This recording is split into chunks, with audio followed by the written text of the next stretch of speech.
तो Micromax in note 2 के लिए सैमसंग के S21 की कॉपी कर दी। ऐसा मैं नहीं कह रहा, ऐसा लोग कह रहे हैं इन माइक्रोमैक्स के इंस्टाग्राम और ट्विटर हैंडल्स पर। सच में मतलब माइक्रोमैक्स ने कॉपी कर दिया क्या? कौन सा भाई गांजा फूकते हैं ये लोग, मेरे को समझ में नहीं आ रहा। ये वीडियो उन्हीं के ऊपर रोस्ट वीडियो है। देखो, इस बात के अंदर कोई भी शक नहीं है कि पूरे वर्ल्ड में दो ही ट्रेंड सेटर ब्रांड हैं। पहला है एप्पल और दूसरा है सैमसंग। ये दो कंपनियां जो आपस में किसी का कॉपी नहीं करते, कोई भी डिज़ाइन या फिर कोई भी फ़ोन। अगर एप्पल कोई चीज़ लाएगा तो वो ओरिजिनल ही होगी, भले ही उसे थोड़े से कैमरा ऊपर नीचे करके एक नया फ़ोन अगले साल क्यों ना निकालना पड़े। और सैमसंग की बात करी जाए तो सैमसंग के फ़ोन्स तो डिज़ाइंस में होते ही बहुत ज़बरदस्त हैं। अगर एप्पल और सैमसंग में कंपेयर करा जाए तो सैमसंग के फ़ोन्स डेफिनेटली डिज़ाइंस में बहुत ज़्यादा अच्छे हैं। और इन दोनों ब्रांड से आगे भी एक्सपेक्टेड है कि ये अपना चीज़ ओरिजिनल रखें और दूसरी ब्रांड के यार किसको कॉपी करेंगे, ये एक दूसरे को भी कॉपी नहीं कर सकते।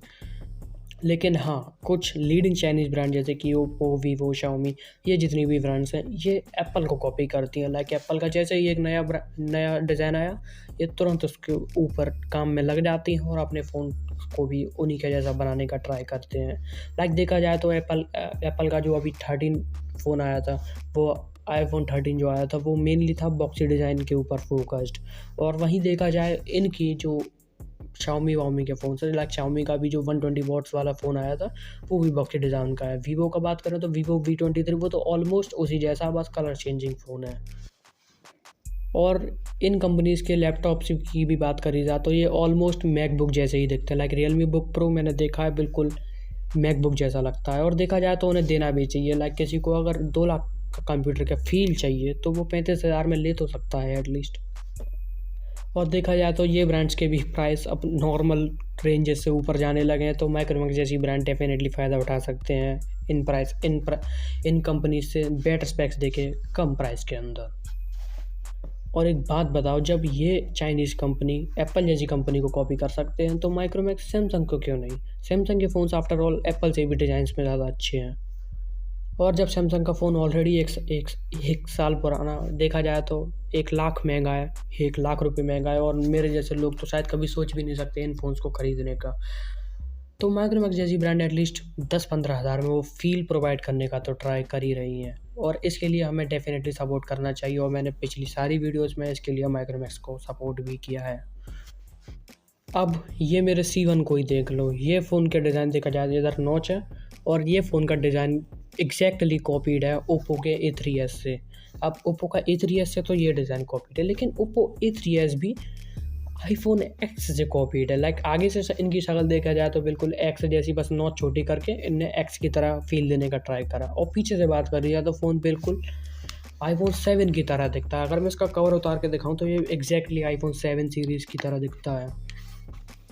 ये देखो, बस रियलमी का ठप्पा हटा दो, एप्पल का लगा, और ये बन गया आईफोन 7 पीछे से। और टेक्निकली देखा जाए तो ये फ़ोन कॉपीड है भी नहीं। अगर माइक्रोमैक्स सेम स्पेक्स बिल्कुल एग्जैक्ट सेम फ़ोन बना के देता, सारे सेंसर सब चीज़ एग्जैक्ट सेम बना के देता, तो मैं फ़ोन को कॉपी मान भी लेता। लेकिन यहाँ तो ऐसा कुछ है ही नहीं। माइक्रोमैक्स का फ़ोन डेफिनेटली पूरी तरह से अलग है, और सारे फ़ोन से अलग है उस प्राइस के अंदर।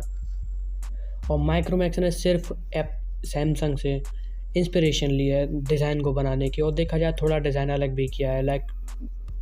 सैमसंग जहाँ पे मेटल फ्रेम या फिर बहुत अच्छा और फ्लैगशिप डिज़ाइन प्रोवाइड करने का ट्राई करता है, वो चीज़ माइक्रोमैक्स उतना अच्छे से 15,000 के अंदर डेफिनेटली नहीं कर सकता। लेकिन फिर भी जितना कैपेबल था माइक्रोमैक्स अपने आप में उस प्राइस के अंदर देने के लिए, उतना उसने पूरा ट्राई करा, और इसके लिए माइक्रोमैक्स को मेरी तरफ से 5 के 5 पॉइंट्स मिलते हैं। और देखा जाए तो ये कॉपी वाला या फिर इंस्पिरेशन वाला सीन कोई मार्केट में नया नहीं है। सारी कंपनीज़ करती हैं, सारी चाइनीज़ कंपनी करती हैं, तो इंडियन कंपनीज़ भी करें तो कोई दिक्कत नहीं है। देखो, ये चीज़ें लोग माइक्रोमैक्स को तो कह रहे हैं, लेकिन बाकी चाइनीज़ ब्रांड्स को क्यों नहीं कहते, ये भी एक क्वेश्चन बनता है। तो अब मेरे हिसाब से इसका आंसर जो मेरे को लगता है कि वो कंपनी बहुत ज़्यादा फ़ोन रिलीज़ करती हैं। लाइक जैसे आज कोई सीरीज़ का नया फ़ोन आया, कोई सीरीज़ नहीं लॉन्च हुई, उसका एक पहला फ़ोन आया, तो नेक्स्ट मंथ उसका दूसरा फ़ोन भी आ जाएगा। इसकी बहुत ज़्यादा प्रोबेबिलिटी है। और वो ज़्यादा कुछ नहीं, सेम प्रोसेसर, सेम स्पेक्स सारे, बस थोड़ा-सा एक कैमरा अपग्रेड होगा, लाइक थोड़ा-सा डिज़ाइन अपग्रेड होगा। ऐसे ही बहुत छोटी-छोटी चीज़ें अपग्रेड करके दे देती हैं नए फ़ोन्स के साथ। और इसी वजह से बहुत ज़्यादा फ़ोन रिलीज़ होने की वजह से लोग अब मेरे हिसाब से तो इन कंपनी, ये चाइनीज़ कंपनीज़ पे उतना ज़्यादा ध्यान नहीं देते। सबको ऐसा ही लगता है कि इनके फ़ोन तो डेली ही आने हैं, अब क्या नई चीज़ देखें। और वहीं माइक्रोमैक्स की बात करी जाए तो ये फ़ोन अराउंड 4 से 5 महीने के बाद आया है, तो इस वजह से इस फ़ोन की हाइप मार्केट में बहुत ज़्यादा है। लाइक जितने भी बड़े यूट्यूबर्स हैं वो अपना टेक न्यूज़ देते हैं, उन सब ने भी ये चीज़ कंसीडर की है अपनी टेक न्यूज़ के अंदर। बस अब मैं पूरी तरह से एक्सपेक्ट करता हूँ कि ये फ़ोन लोगों की उम्मीदों पर खरा उतरे और माइक्रोमैक्स बहुत ज़्यादा ऊपर जाए, ताकि वो अच्छे फ़ोन्स रिलीज़ कर सकें और चाइनीज़ कंपनी की मोनोपोली थोड़ी सी कम हो पाए। So now I think that's it for the video. I hope you like this video. और अगर आप इन लोगों में से हो जिन्होंने सब्सक्राइब नहीं कर रखा, तो आपने क्यों नहीं कर रखा? प्लीज़ चैनल को सब्सक्राइब करो। ऐसी और भी वीडियो जानने के लिए बेल आइकन भी ऑन कर दो और इस वीडियो को लाइक कर दो। बाकी मिलते हैं नेक्स्ट वीडियो में, तब तक के लिए हे मी गो साइनिंग आउट।